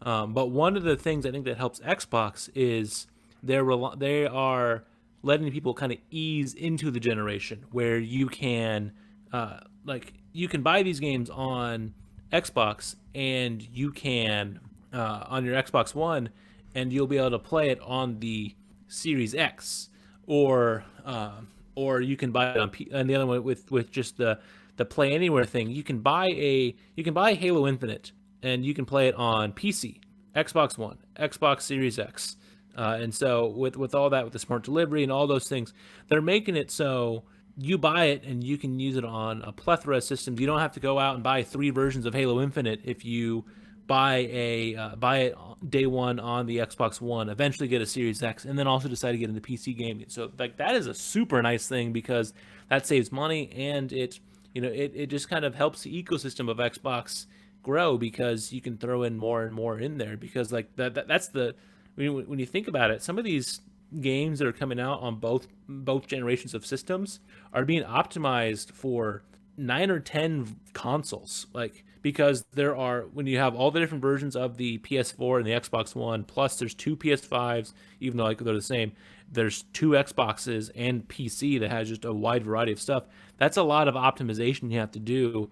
And so when you can, you have that optimization and you have the options with the Xbox, that is nice. And then the Project xCloud, how you can game anywhere a lot easier than with PlayStation. You still need a physical PlayStation to use remote play, where xCloud will make it a little easier you just have to have an Xbox Game Pass Ultimate membership. Like, I could get Game Pass Ultimate and game on my phone if it ever came to iPhone. Exactly, and it really is in line with what Phil Spencer was pushing, is just the experience of gaming is what we emphasize, not just a console. Overall gaming experience, being immersed in. If you're down for that, then I would say get a Xbox Series X. And as we're coming to the tail end of why should someone get one over the other, I just can't help but think both are awesome consoles. Why would you want to emphasize their differences when they're both made for different people, made for different experiences, and you can have a wonderful experience with both? Yeah, for sure. Yeah. I would agree. Johnny, what else did you want to add? I just think that having a $100 cheaper version on Xbox is definitely a selling point for the PS5, and just like the PS5 has backwards compatibility for the PS4, I think a selling point for Xbox One users is definitely backwards compatibility for this one too. So it's just really if you are committed to one over the other, that the one that you've already been committed to is going to be probably better suited for you across the board, but that's not to say that you couldn't switch over to the other side or just get both if you have the money. I don't. If you're rich, get both. Yeah. Yeah, true. So before we do kind of wrap it up, quickly too, outside of the price, what would be some reasons then someone would get the Series X over the Series X, or the digital PS5 over the disc drive, outside of the price? What are there really other reasons then? Unless you see obviously digital versus versus a disc drive is another selling point as well. But is there other things you can really think of that would, if you ignore the price for a second, why it's better to get a less powerful version, or in the PlayStation's case, a little cheaper version? These are probably marketed towards a younger audience. Especially these S. The optical disc drive is probably most likely going to be the first thing on the console that wears down and breaks over time. So having a all digital just eliminates that. The best console deal on the market right now is the Series S, and that's a huge selling point over the Series X. But it's also smaller. It is much smaller than the Xbox Series X, and that's going to be great for if you have a lack of storage space. Not everybody needs or wants a disk drive for many different reasons. We have so many streaming services nowadays why would you even need to have DVDs or games when you have all these? You can get a Netflix, HBO Max, Peacock, Sling TV, all these different streaming services, and Game Pass and stuff like that. You can have all of your games, all of your TV and movies in your library, and it's the easiest way to go about this. You don't have to go and find your sorted games and pull it out, and it's just bam, turn it on and you're good to go.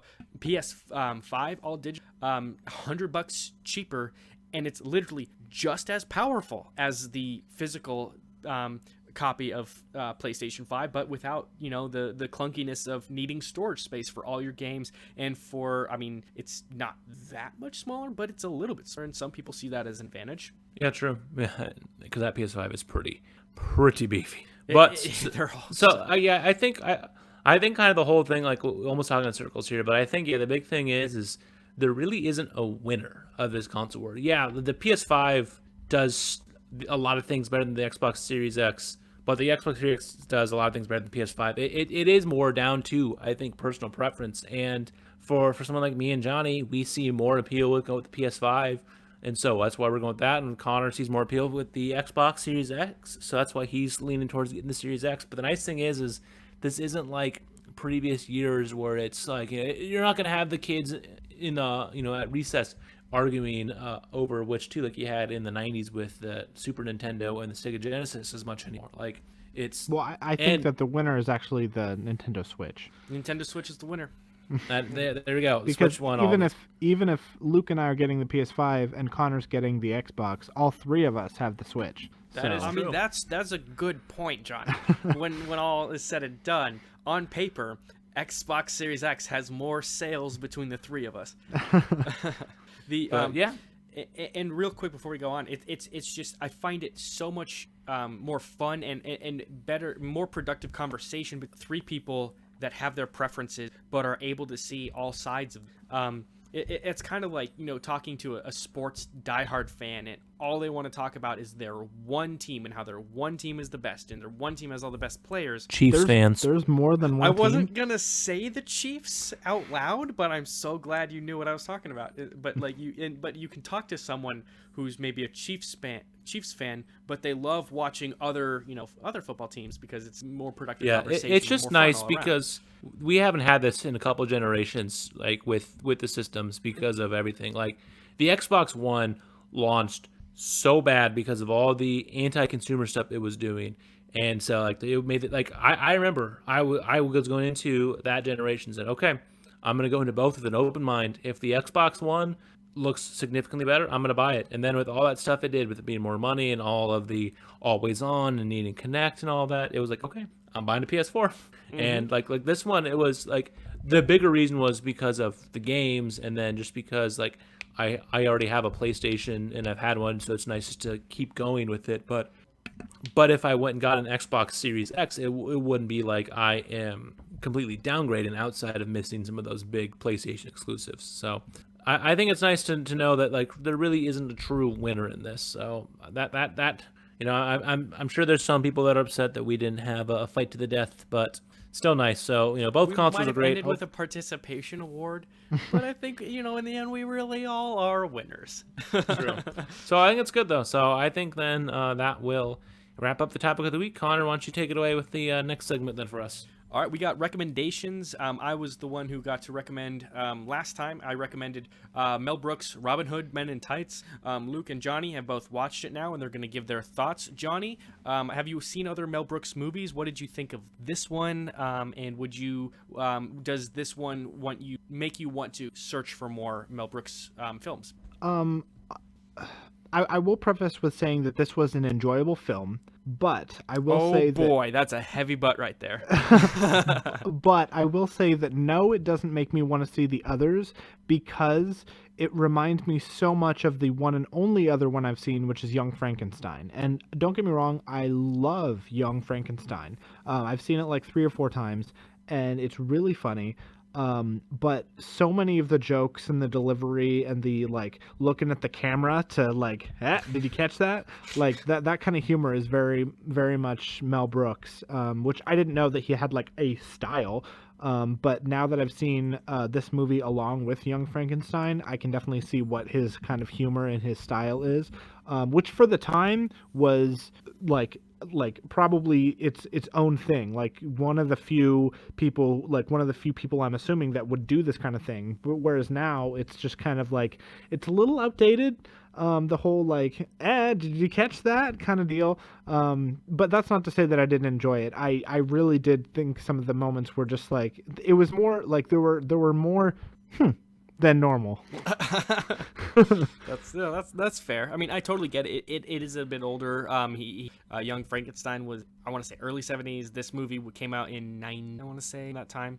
So yeah, that's completely fair. Luke, what did you think? Yeah, so I also have seen a few of the Mel Brooks films. My first I saw was Spaceballs. Yes, Spaceballs. Love Spaceballs. Then I also Young Frankenstein. We actually watched that when I was in high school after we read Frankenstein because my AP Lit teacher was just like, we're watching this. And so, like, yeah, it very much had a lot of the same Mel Brooks, seasonings to it of him making a cameo as a weird, he was the rabbi in this one. Yeah, the fourth wall breakings and all the pop culture references of modern things. Like, I think one of the moments that made me laugh out loud the most was this is actually Dave Chappelle's film debut. But when Dave Chappelle as Achu says, "Hold on, guys, I need some air," and he pumps up his shoes. So one, that dates the movie to the 90s so well because of like the pump up shoes.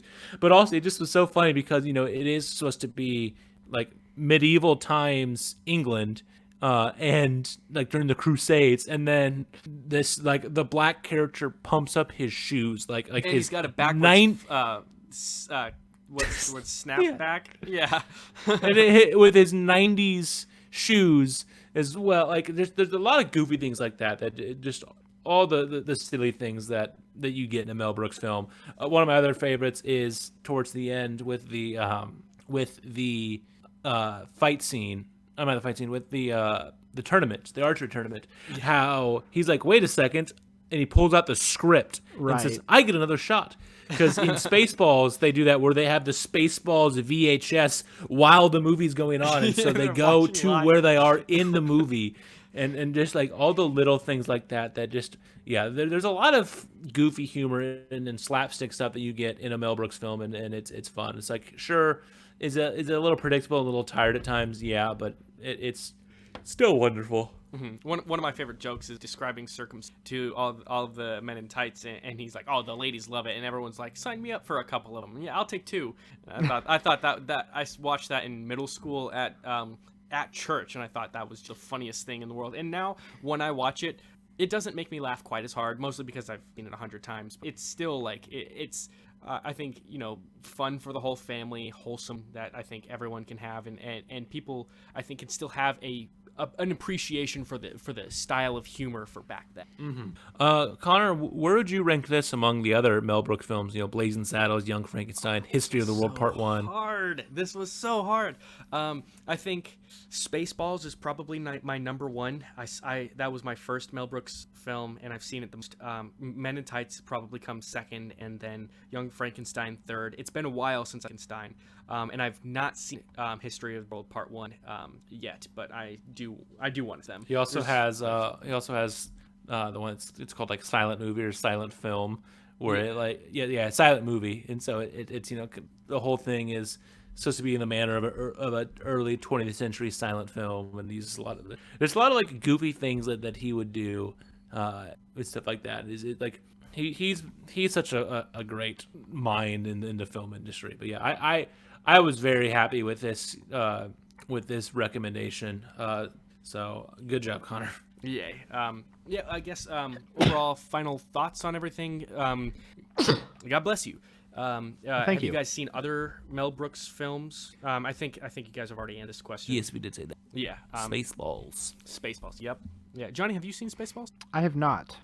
The only one I've ever seen is Young Frankenstein. Oh, right. Yep. You told me that before, but that might be a recommend on the line. So yeah, I guess overall final thoughts, and then we'll move on. I thought it was good. Go ahead, Johnny. Sorry. I thought it was great. I enjoyed it. I was not expecting it to be. I didn't even know it was a comedy, to be honest. I just thought that it was a serious movie when you said it, because it's Robin Hood. But yeah, no, it was definitely a pleasant surprise. I'd give it 7.5 out of 10 metal chastity belts. All right. Luke? Everlast chastity belts. Yes, Everlast chastity. We just think that's a boxing brand, but all right, yeah. So I would give it a 9 out of 10. Pumping up your shoes to get more air out of 10. All right, I'll take that. Perfect. All right, Johnny, you are next for recommendations. What have you got for us? Okay, so we've been recommending stuff that we've loved and seen in the past, but my last recommendation was something that I wanted you guys to rate based off of enjoyment rather than based on quality, which was with Donkey Kong Country, the animated series. So this time I'm going to shake it up, and I'm going to recommend something that I myself have not even seen, but I'm going to watch with you all. So I might even review it myself. But it's on Netflix, and it's a Netflix original movie. It's not an original movie, my bad, but it is on Netflix. It's called 1BR. It's a suspense / horror film about a girl who gets a 1-bedroom apartment, and I'm guessing some bad stuff happens from the trailer. I will recommend do not watch the trailer before you see the movie, because I have not seen the movie, but I have seen the trailer, and the trailer gives stuff away, and I wish I hadn't seen it. But you guys should watch 1BR on Netflix and do not watch the trailer. Dang, when you said 1BR, I thought you meant it was going to be about Fortnite. Sad. Is that a Fortnite thing? Well, BR, Battle Royale. Oh, gotcha. But sadness. All right, 1BR on Netflix. We will have to Are watch you that sure it's on Netflix? We've had this before. And that is mainly not a with Connor me. problem, though. Connor's the one who recommends things that are not on Netflix, not on Hulu, and he has to pay for it. Literally, out of pocket. No, it's on Netflix. I'm looking at it right now. Perfect. Okay, so we will watch one. 1BR and then give our thoughts on it. I just had a bird, actually. A spotted cow from Wisconsin. Yeah, so if you guys have seen Robin Hood Men in Tights, comment down below what you think. Tell us what your favorite Mel Brooks film is. If you've seen 1BR or plan on watching it with us, please also tell us what you think of that. And also, what do you guys think of this whole console wars thing? I mean, is it out of date, or are you guys still, taking part in it? Like, you find, some Xbox guys you really hate, or you met some PlayStation guys you really hate. Let us know. This podcast is sponsored by Anchor, the easiest way to make a podcast. Visit anchor.fm to start your own. This podcast is also sponsored by BuyLightFixtures.com. Visit BuyLightFixtures.com for a trusted source of quality lighting products for your business or home. Now that we got our legal obligations out of the way, we have to tease a few things. Yes, okay. So next week's episode, this is going to be a really, really fun one. We've all got Mario 3D All-Stars, which just came out on Switch. You guys really got to go get it. It's awesome. We're going to be debating which game is superior. We're going to be, obviously we're going to give a review of the experience overall, but we're going to be each taking one game, and we're going to be arguing why it is the best, why the others do not hold up. That is going to be awesome. I'm going to be taking Super Mario Galaxy. Johnny's going to be playing Super Mario Sunshine, and Luke has Super Mario 64. Yeah, boys, you're going down.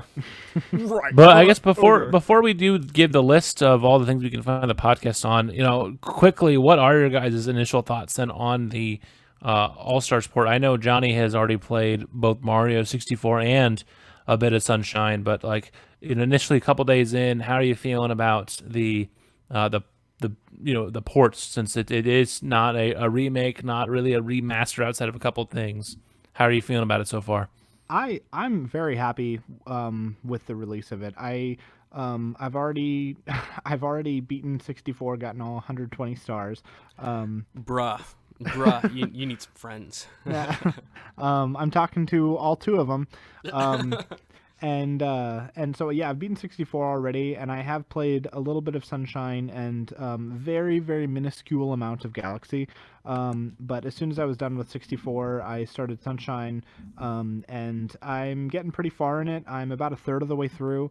So I've got 40 or 50-ish stars or sprites. But I'm loving it. You know, I knew that as soon as this was really announced, Sunshine was going to be the one that I was going to gravitate towards, but I always knew that I was going to want to play them in order. But because Sunshine is the one that has it's the hardest to find anywhere else. 64, you can play it on 64, obviously, and then also the Wii U. Or you could, but I don't think you really can anymore unless you already have it bought. But Galaxy is one of the newest games, and I think I wouldn't know for sure, but I think it's pretty easy to find because Wii games are typically not too There's difficult millions to find. of them. Yeah, but Sunshine on GameCube is incredibly hard to find. I even looked it up myself, and I saw some games that were over $100 just for the one title of Sunshine. So I'm really thankful. This is one of my favorite games of all time. I haven't played it in 15 years or more. But it's just so crazy because everything is just coming natural to me. Like, I played the crap out of it when it was out for the first time and for a few years after that. And even though I haven't touched it in over a decade, it's all coming natural to me. It's all, I'm playing around and I'm remembering where everything is, and I'm all the music is really really hitting me in the nostalgia. The whole summery vacation vibe is so much fun to play. Especially since none of us can really go on vacation because we're still in the midst of a 6 month and longer and going pandemic. But Sunshine is the vacation that you can have from your couch. Really, is what it feels like to me. It's a massive vacation. So I'm really enjoying that one. I'll know more about how I feel about Galaxy when we talk about it, outside of the debates, but as more of a formal review next week. I'll give you more information on my opinion on Galaxy, but that's what I think so far. Johnny said a lot there, but Yeah, he did. I mean, yeah, I have not had as much time. I was playing the Call of Duty alpha this weekend as well, and then also I have to work. So, and I watch football, so I had to watch my Vikings be miserable. But I've played a bit of Mario 64 myself, since one, that's my game, and also I wanted to also play the games in order. And so, it's been fun. I went and I played some Mario Odyssey again these last couple weeks before this came out as well, to get me ready for the 3D Collectathon again. And it's been fun to go back and even though there you can argue there's moments that haven't aged well in 64. It's such an influential game that it's fun to see, and that it's gonna be fun to go and get to Sunshine and get to Galaxy because of how much they built off of those previous games, and then how much all three of those games would eventually go and influence Odyssey. And so it's gonna be a ton of fun. I'm excited. I'm arguing for the Galaxy side.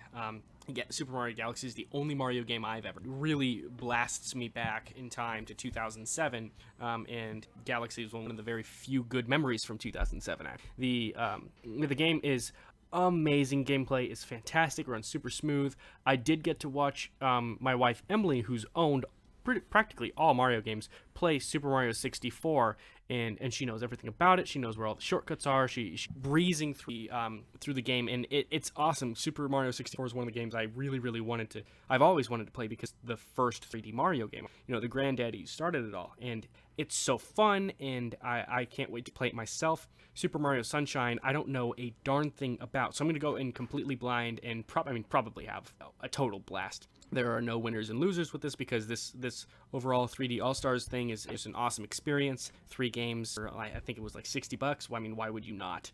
That's, yeah. If you guys don't have it, go and get it. One thing I really want to do, I want to do really quick is I'm going to do a brief tease. I'm going to be coming out with my own show. It's going to be under the Rocket Bomb umbrella. but it's going to be completely different from this. It's going to be on the music side of things. It's going to be a review, a conversation, a reaction about music. I'm going to be bringing on Court, Old Man Court, who you guys have met before a few times. I'm going to be bringing on my brother Tyler, who lives in Cleveland, and we're just going to talk about and nerd out about music. So if you guys are interested in that, that will be coming to you soon. More details to follow. Guys, please like us, share us. Thank you so much for sticking with us. We really do appreciate you guys listening to this and nerding out. The best thing about this is I get to talk about, nerdy things that I love with two of my friends, and we get to basically be kids forever. That's and we have so much great content for you guys coming out in the future. This Rocket Bomb plans on expanding way farther than we could ever imagine, and I hope you guys are willing to stick with us on this journey. And until then, I must bid you adieu.